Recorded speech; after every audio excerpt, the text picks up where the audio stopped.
نحمده ونصلي ونسلم على سيدنا ومولانا محمد صلى الله عليه وسلم رسوله النبي الأمين المكين الحنين الكريم الرؤوف الرحيم أما بعد فأعوذ بالله من الشيطان الرجيم بسم الله الرحمن الرحيم قال الله تبارك وتعالى في الكلام المجيد والفرقان الحميد أنعم الله عليهم من النبيين والصديقين والشهداء والصالحين صدق الله مولانا العظيم وقال الله تبارك وتعالى في شأن حبيبه مخبرا وآمرا إن الله وملائكته يصلون على النبي يا أيها الذين آمنوا صلوا عليه وسلموا تسليما مولاي صل وسلم دائما أبدا على حبيبك خير الخلق كلهم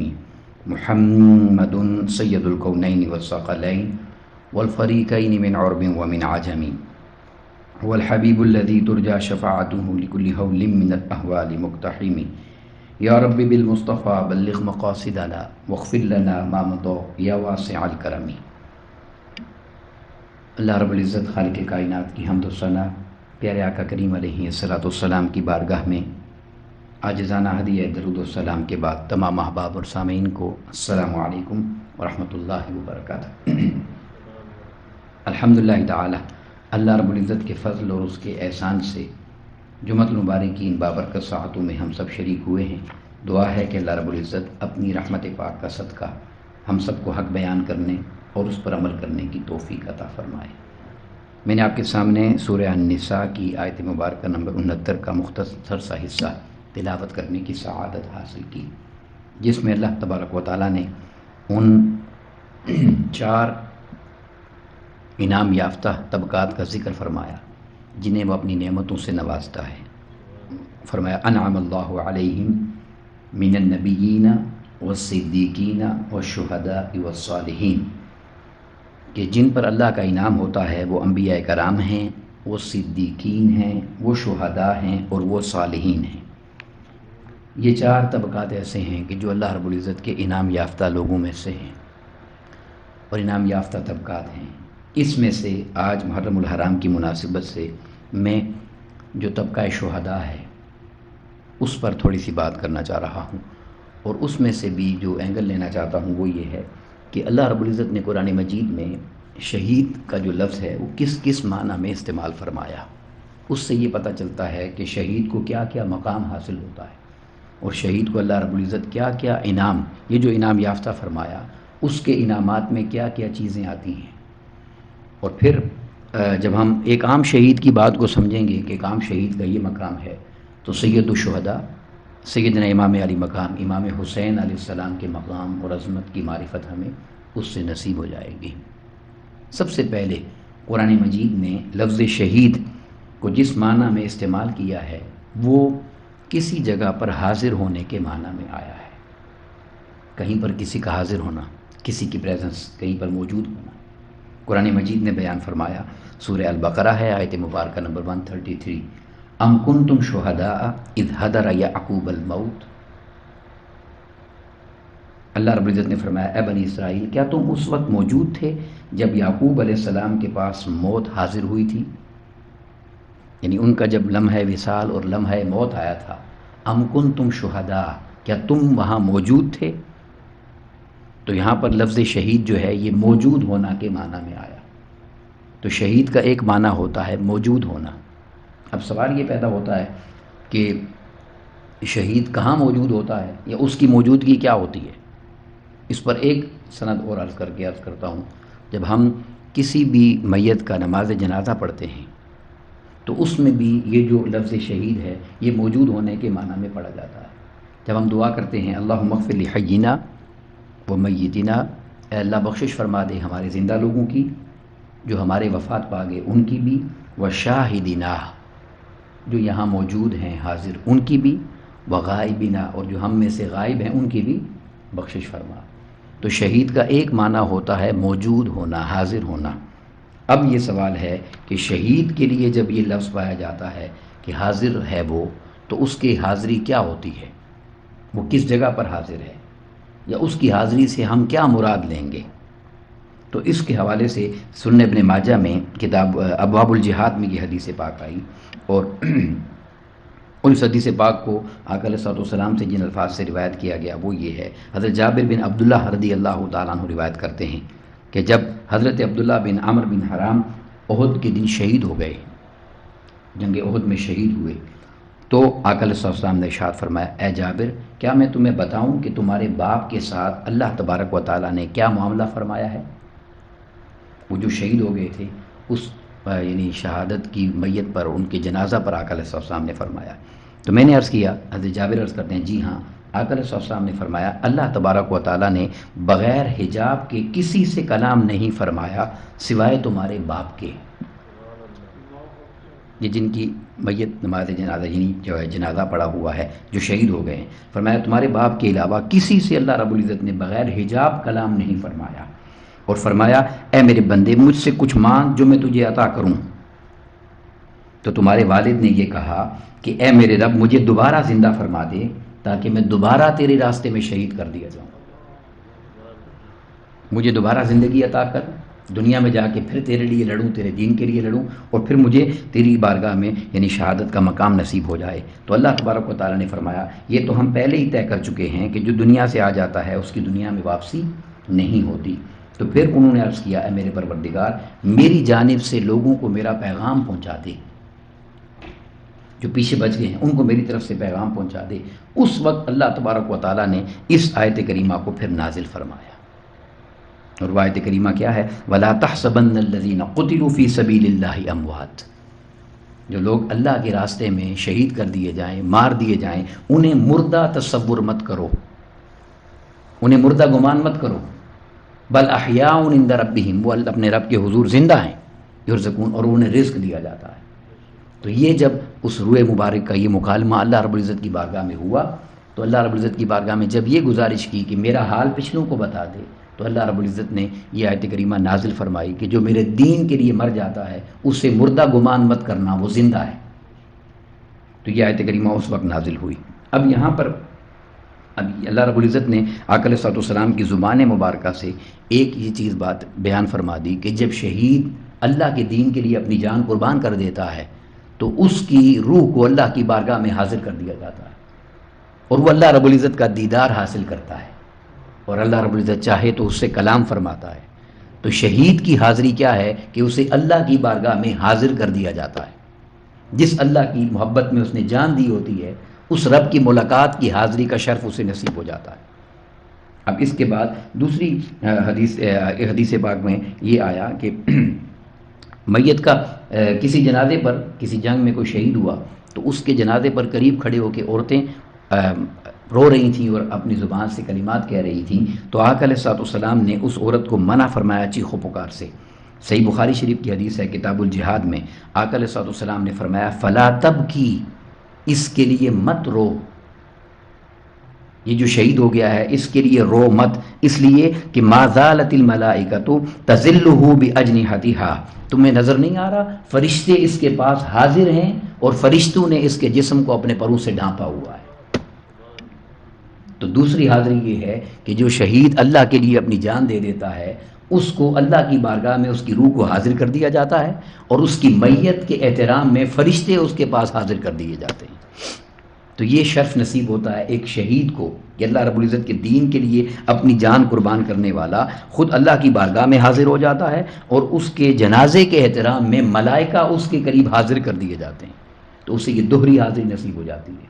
ایک معنی یہ ہے۔ دوسرا معنی جو قرآن مجید نے بیان فرمایا شہید کا، وہ ہے کسی چیز کو حاصل کر لینا، کچھ پا لینا، کچھ مل جانا، کسی چیز کو پا لینا، حاصل کر لینا۔ اور یہ قرآن مجید نے سورہ البقرہ میں آیت مبارکہ نمبر 185 میں فرمایا فمن شہد منکم الشہر فلیصم،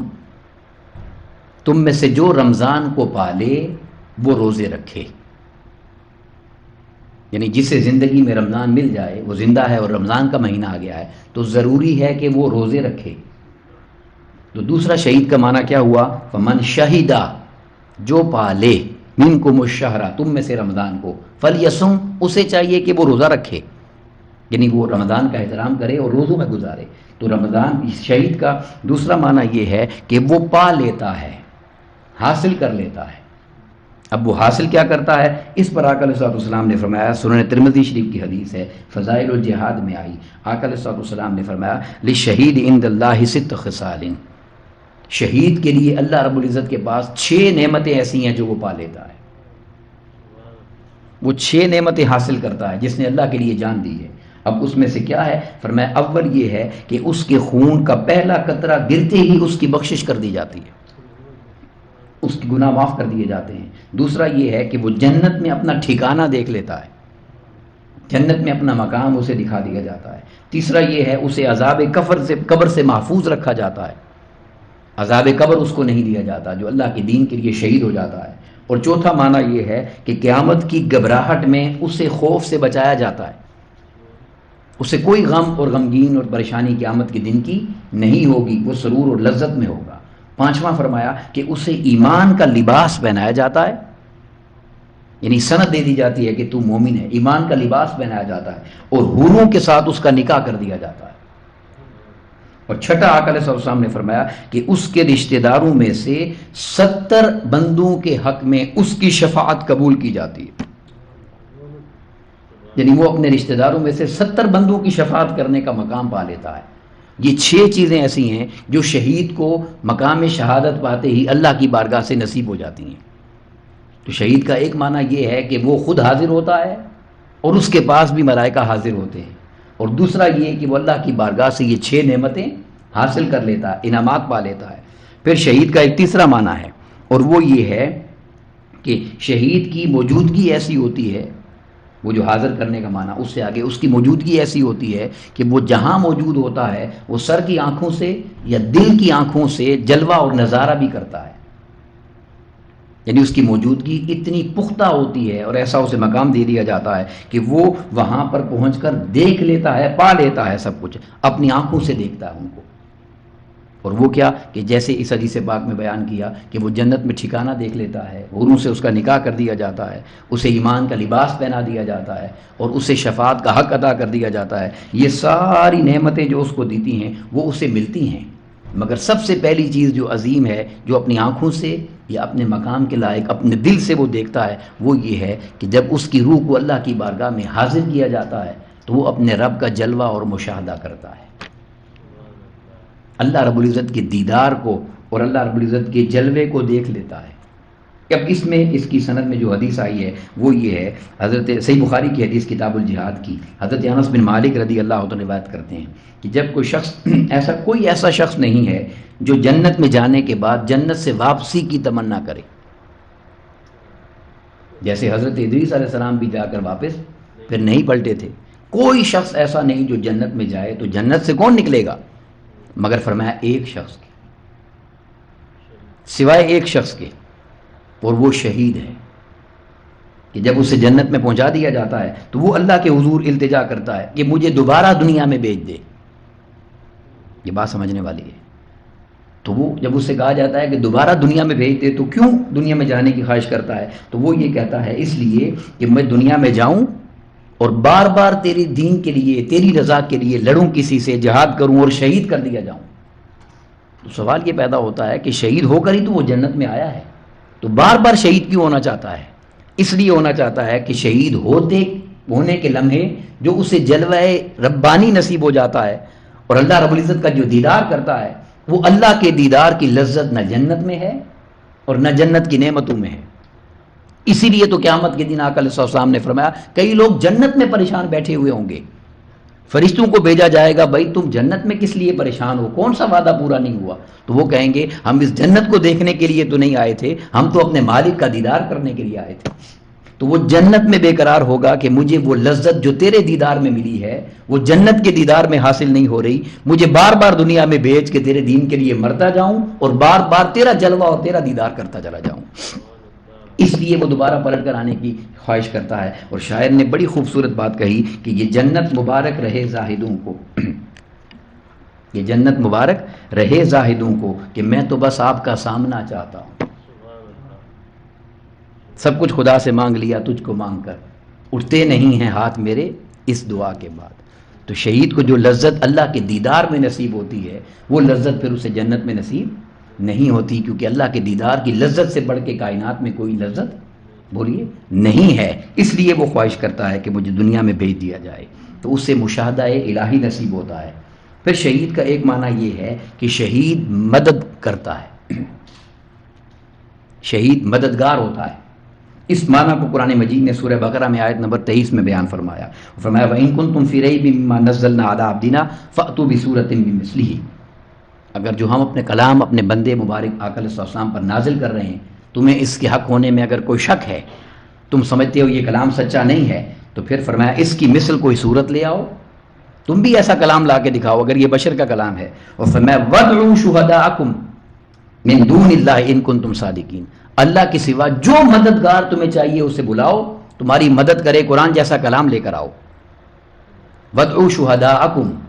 شہید لفظ، ان لوگوں کو لے کے آؤ جو تمہاری مدد کریں قرآن کی مثل بنانے میں. تو شہید کا ایک معنی یہ ہے کہ وہ مدد کرتا ہے. اب سوال یہ پیدا ہوتا ہے کہ اس کی مدد کیا ہے؟ تو وہ اللہ کے دین کو بچانے کے لیے اور اللہ کے دین کی حفاظت کے لیے اور اللہ کے دین کی سربلندی کے لیے اور اللہ کے دین کو پوری دنیا تک پہنچانے کے لیے اپنی جان قربان کر کے اللہ کے دین کی مدد کرتا ہے. اور اگر کسی ملک کے لیے جیسے کوئی فوج لڑتی ہے، مجاہدین لڑتے ہیں، تو اپنے ملک اور قوم اور سلطنت کی حفاظت کے لیے ان کے مددگار ہوتے ہیں وہ. تو شہید کا ایک معنی کیا ہوا بولیے؟ کہ وہ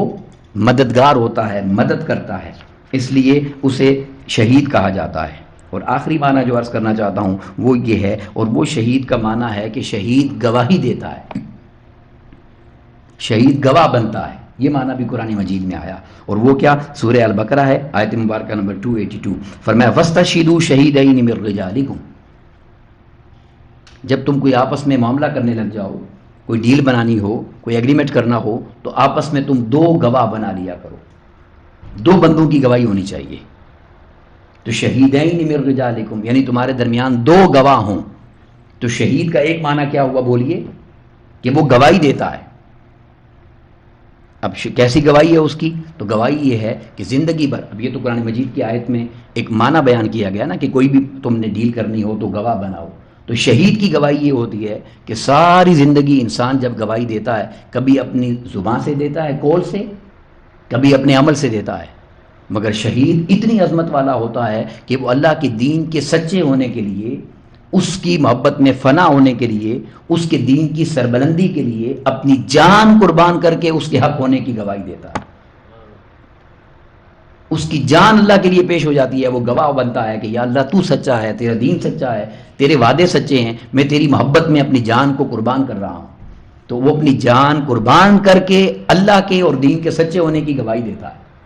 تو یہ وہ معنی ہیں جو قرآن مجید میں اللہ رب العزت نے اور شہید کے معنی کی وضاحت کے لیے بیان فرمائے ہیں اور ان کو ہمارے سامنے رکھا ہے. اب ان سارے معنی کو میں نے جیسا کہ آپ کو پہلے یہ کہا کہ جب ہم شہید کی بات کرتے ہیں تو یہ سارے معنی جو قرآن مجید نے بیان کیے ہیں یہ ایک عام شہید کے لیے ہیں جو بھی اللہ کی رضا کے لیے شہید ہو جاتا ہے، جو بھی اللہ کی رضا کے لیے اپنی جان قربان کرتا ہے، اس شہید کا یہ مقام ہے. مگر جب سید الشہداء کی باری آتی ہے، سیدنا امام علی مقام امام حسین علیہ السلام کی باری آتی ہے، تو ان سارے معانی کا اطلاق ان کے مقام و مرتبے کے مطابق کیا جاتا ہے. پھر ان کی گواہی، ان کا حاضر ہونا، ان کا پا لینا اور ان کی اپنی جان کو قربان کر دینے کا معنی ہر ایک جیسے شہید جیسا نہیں رہتا. وہ سید الشہداء ہیں. اس میں سے تھوڑی سی میں وضاحت یہاں پر کرنا چاہتا ہوں، اور وہ کیا ہے کہ جب دیکھیں قرآن مجید نے کہا کہ شہید کا ایک معنی ہے کہ وہ حاضر ہوتا ہے،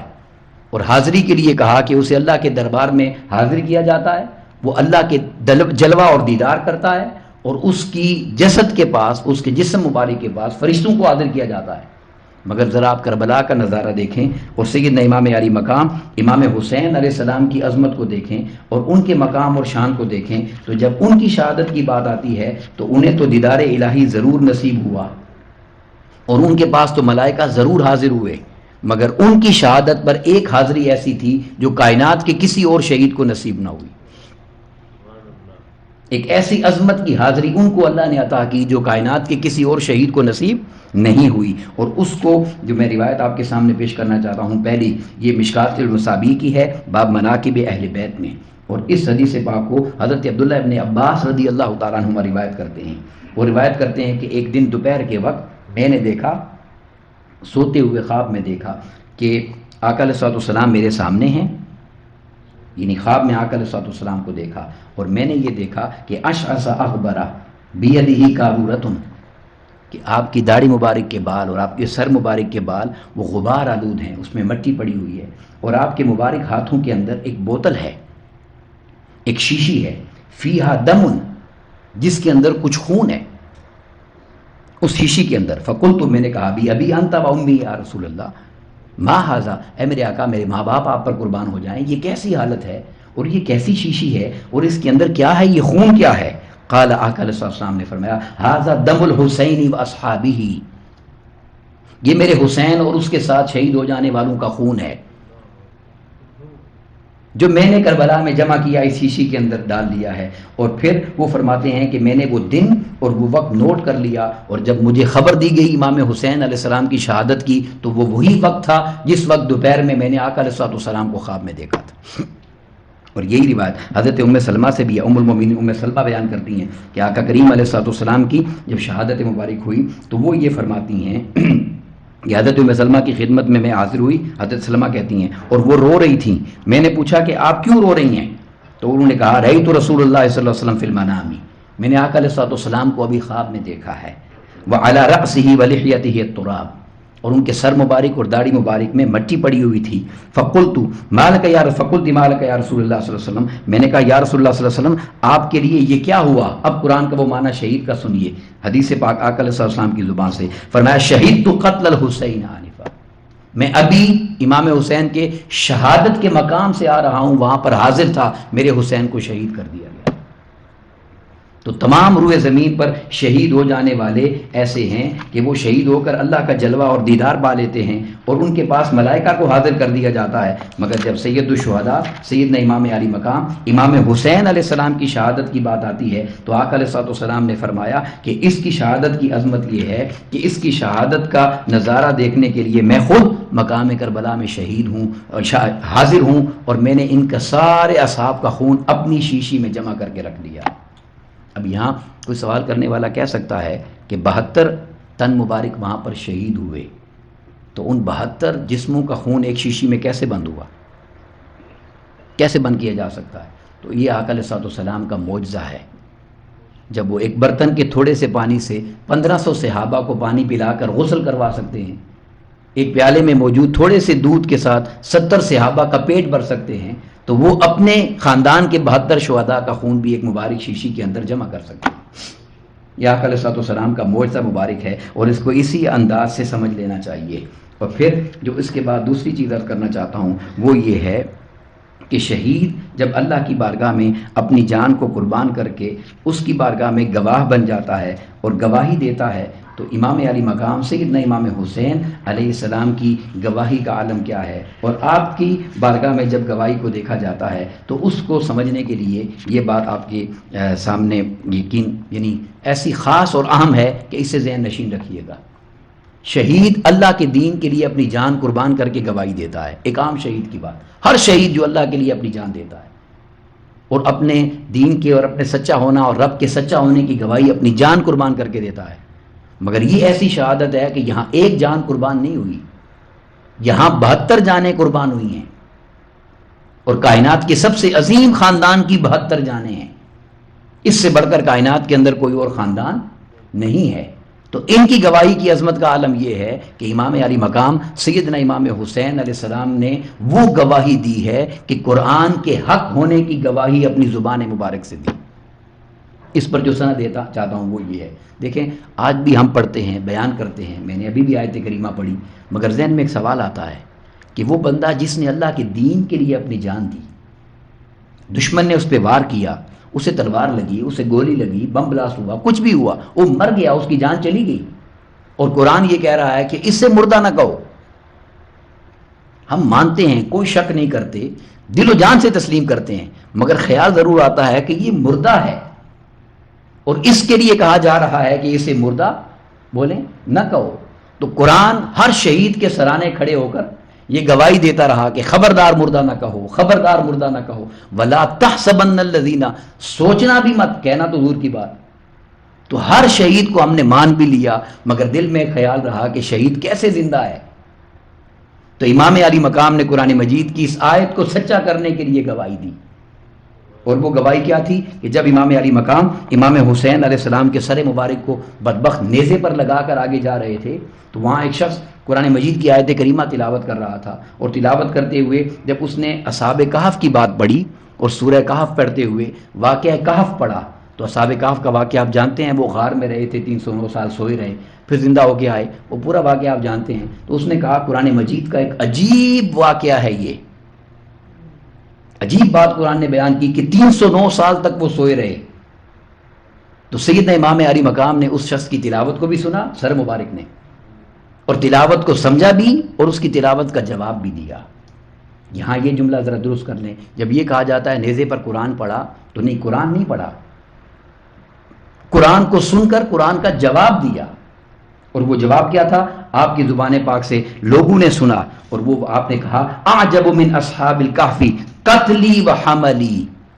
اے اصحاب کہف کے واقعہ کو عجیب سمجھنے والے اور اصحاب کہف کے واقعہ کو عجیب کہنے والے، اس سے عجیب یہ ہے کہ جس نبی پر اترنے والا قرآن پڑھ رہا ہے، اس کے شہزادے کو شہید کر دیا گیا ہے اور نیزے پر چڑھا دیا گیا ہے۔ لوگوں نے اپنے کانوں سے امام علی مقام امام حسین علیہ السلام کی زبان کے یہ کلمات سنے۔ تو قرآن مجید کے حق ہونے کی گواہی امام حسین نے اس طرح دی کہ ہر شہید کے سرانے کھڑا ہو کر قرآن کہتا تھا کہ شہید زندہ ہے، اور آج قرآن کے ساتھ کھڑے ہو کر امام حسین نے کہا خبردار، یہ قرآن سچا ہے، اس نے جو بیان کیا وہ حق ہے، اور میں شہید ہونے کے بعد بھی اس کی عظمت اور اس کی حقانیت کی گواہی اپنی زبان پاک سے دے رہا ہوں، تاکہ تم سمجھ جاؤ کہ اس کی عظمت اور اس کی شان کا عالم یہ ہے کہ یہ وہ کلام ہے جو میرے محبوب علیہ الصلوۃ والسلام، نبی علیہ الصلوۃ والسلام کی ذات مبارک پر نازل ہوا۔ اور آخری معنی جو قرآن مجید نے بیان کیا شہید کا، وہ ہے کہ وہ مددگار ہوتا ہے۔ تو یقیناً جب کوئی شخص شہید ہو جاتا ہے تو اپنی قوم کی مدد کرتا ہے، اپنی ملت کی مدد کرتا ہے، اپنے ملک کی مدد کرتا ہے، اپنے دین کی مدد کرتا ہے، جہاں تک اس کا اثر و رسوخ ہوتا ہے یا جہاں جیسا اس کا تعلق ہوتا ہے۔ مگر سیدنا امام علی مقام امام حسین علیہ السلام کی شہادت کی عظمت کا عالم یہ ہے کہ آقا کریم علیہ الصلوۃ والسلام نے امام حسین علیہ السلام کی شہادت کو پورے دین کی مدد کرنے کی سند اپنی زبان پاک سے عطا فرمائی، اپنی زبان مبارک سے عطا فرمائی۔ اور معروف حدیث ہے، آقا علیہ الصلوۃ والسلام نے فرمایا الحسین منی و انا من الحسین، اس حسین کو صرف اس نگاہ سے نہ دیکھا کرو کہ یہ علی اور حسین، علی اور فاطمہ کا بیٹا ہے، یا صرف اس نگاہ سے نہ دیکھا کرو کہ میرا نواسا ہے۔ فرمایا سنو، اس کی شان یہ ہے الحسین منی، یہ حسین مجھ سے ہے، و انا من الحسین، اور میں اس حسین سے ہوں، میں اس حسین سے ہوں۔ اب یہ بڑی لطیف اور باریک بات ہے کہ جب یہ کہتا ہے کوئی بھی والد، دادا، بزرگ یہ کہتا ہے کہ یہ بچہ میرا ہے، یہ مجھ سے ہے، تو یہ بات سمجھ آ جاتی ہے کہ اس کی نسل سے ہے، اس کے خاندان سے ہے، اس کے نسب سے ہے۔ مگر اگر کوئی باپ دادا یہ کہے کہ میں اس سے ہوں، تو اس کا مطلب سمجھنے کی ضرورت ہے، اور وہ یہ ہے کہ آقا علیہ الصلوۃ والسلام نے امام علی مقام امام حسین علیہ السلام کی عظمت کی گواہی اپنی زبان مبارک سے اس انداز سے دی کہ ہاں یہ حسین میرا بیٹا ہے، ہاں یہ حسین میرا نواسا ہے، ہاں یہ حسین میری نسل سے ہے، ہاں یہ حسین میرے خاندان کا شہزادہ ہے، یہ میری بیٹی کی آنکھوں کا نور ہے، ہاں یہ تو ہے ہی، مگر اس کا ایک تعلق میری ذات کے ساتھ اور بھی ہے، اور وہ یہ کہ جس دن یہ پیدا ہوا ہے اس دن سے لے کے میدان کربلا پہنچ جانے تک، اس دن سے لے کر اپنی پیدائش سے لے کر اور میدان کربلا شہادت کے مقام تک پہنچ جانے تک یہ حسین مجھ سے ہے، مگر میدان کربلا میں جا کر ظلم اور جبر کے خلاف کھڑے ہو کر اپنا سارا خانوادہ قربان کر کے میرے دین کو قیامت تک بچا لینے کے بعد کربلا سے لے کر پھر قیامت تک میں اور میرا سارا دین، اس کی پہچان ہمیشہ حسین سے ہوگی۔ تو سارے دین پر امام علی مقام امام حسین علیہ السلام کا یہ احسان ہے کہ آپ نے اس بدبخت یزید اور لعید اور پلید کے سامنے اپنے آپ کو پیش نہیں کیا اور سر خم نہیں کیا اور اس کے سامنے ڈٹ گئے اور قیامت تک آنے والے مظلوموں کو، کمزوروں کو یہ سہارا دیا کہ کبھی بھی کسی جابر اور ظالم کے سامنے اپنے ایمان کا اور حق کا سودا مت کرنا، تو قیامت تک اللہ رب العزت نے اس دین کی پہچان، اس دین کی سند اور اس دین کا جو تعارف ہے وہ آقا علیہ الصلوۃ والسلام کے اس عظیم شہزادے کے نام سے منسوب کر دیا کہ جہاں بھی حسینیت کی بات آتی ہے تو ہمیشہ اسلام ہم کہتے ہیں زندہ ہوتا ہے ہر کربلا کے بعد. تو اسلام کو قیامت تک کے لیے اپنے خون سے ایسی آبیاری عطا کر دی ہے کہ قیامت تک کے لیے یہ دین ہمیشہ رہے گا. مگر ایک سوالیہ نشان ہمارے لیے ضرور ہے، اور وہ یہ ہے کہ ہم جب بھی محرم کی بات آتی ہے یا شہدائے کربلا کی بات آتی ہے، ہم ان کا ذکر کرتے ہیں، ان کی بات کرتے ہیں، ان کا نام لیتے ہیں، ادب اور احترام سے تذکرہ کرتے ہیں، مگر صرف اتنا ہی کافی نہیں ہے. اتنا ہی کافی بولیں نہیں ہے. اگر ہم ان کی سیرت کو نہیں اپنائیں گے اور ان کے راستے کو نہیں اپنائیں گے تو ہم نے غلام ہونے کا حق ادا نہیں کیا. اور سیرت اور راستہ یہی ہے کہ دین پر سب کچھ قربان کر دینا چاہیے، دین کو قربان نہیں کرنا چاہیے. یہ جملہ ذرا کڑوا ہے، سخت ہے، مگر حقیقت یہی ہے. ہم اپنی خوشی کے لیے، اپنے مفاد کے لیے، اپنی خواہشوں کے لیے دین کو قربان کر دیتے ہیں اور پھر نعرہ حسین کا لگاتے ہیں، تو ہمیں حسین کی غلامی کا دعویٰ کرنے کا کوئی حق نہیں ہے. اصل یہ ہے، غلامی یہ ہے، محبت یہ ہے، تعلق یہ ہے کہ جس طرح انہوں نے سب کچھ اپنا دین پر قربان کر دیا، ہم بھی اس دین کے لیے اپنا سب کچھ قربان کریں. تب یہ مقام ملتا ہے کہ وہ سمجھ رہے تھے کہ ہم نے اس سر مبارک کو نیزے پہ لگایا ہوا ہے، اور معاذ اللہ وہ کمتر ثابت کرنا چاہتے تھے، یا معاذ اللہ وہ اپنی فتح کا اعلان کرنا چاہتے تھے. مگر شاعر نے بڑی پیاری بات کہی، امام علی مقام کے اس سر مبارک کو جو نیزے پر تھا، اس کی عظمت کو ایک عجیب طریقے سے شاعر نے بیان کیا. اور شاعر کہتا ہے کہ جھکانا چاہتے تھے جس سر کو شام والے، جھکانا چاہتے تھے جس سر کو شام والے، شکست تو دیکھیے اسی سر کو اٹھا کے چلے. کہ جب حسین نے اپنا سر اللہ کے لیے قربان کر دیا تو اللہ رب العزت نے کہا نیزے کا بہانہ ہوگا مگر یزید سارے نیچے رہیں گے، تیرے سر کو کٹنے کے بعد بھی ان سے اونچا رکھوں گا. تو جب کوئی اللہ کے دین کے لیے اس طرح قربانی دیتا ہے تو اللہ رب العزت اسے اسی طرح عظمتیں اور بلندیاں عطا کرتا ہے. اللہ ہم سب کو اس دین کی محبت عطا کرے اور اس دین کے لیے اپنا سب کچھ قربان کرنے کا جذبہ عطا کرے. وما علینا الا البلاغ. السلام علیکم ورحمۃ اللہ وبرکاتہ.